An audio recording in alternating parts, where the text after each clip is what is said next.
There's always a bad guy in dentistry. When I got out of dental school, the bad guy was capitation dentistry, where we were told you're incentivized to do a lot more dentistry, so we're going to give you a dollar amount every month per head, and whatever you don't spend, you'll make extra profit.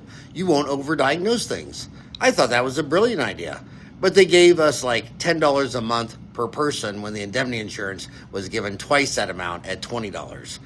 So after those plans fell out of favor, dentists moved on to demonize PPOs instead.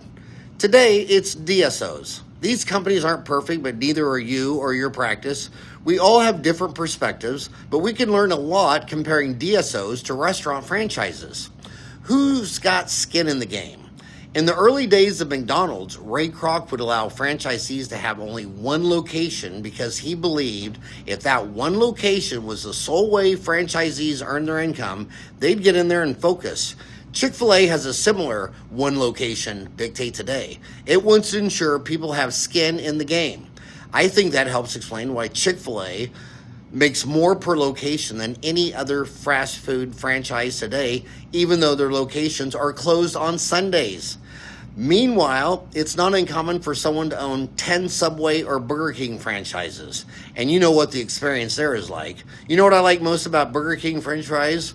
Somewhere at the bottom of the bag, there'll be half an onion ring or a quarter of a tater tot. There's no quality control. Similarly, in DSOs and multi-location private practices, if the dentists aren't owner-operators or associates who are properly incentivized, they're not going to go have a reason to work through lunch or stay late.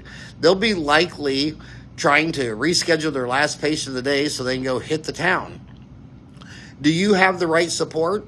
Meanwhile, if you're a newer dentist who's ready to work, you might be scared out of your mind about doing a root canal tomorrow morning. So the last thing you need is for your dental assistant to not show up for work and be replaced by a temp you're meeting for the first time. That happens a lot at some DSOs and multi-location private practices. I, meanwhile, had the same dental assistant for 30 years, and I never had to ask for an instrument after a few years. I just put out my hand and Jan would give me whatever was needed. That can't happen with a temp you just met an hour ago. Same for office managers. Your office manager should be absolutely committed to that office, living and breathing one location. If she's working 3 or more locations, she's working at the dental office equivalent of a Burger King, and by extension, so are you. Not all DSOs or multi-location private practice should be painted with a villain brush, but look closely at the details before you decide if any position is right for you. Have a rocking great day.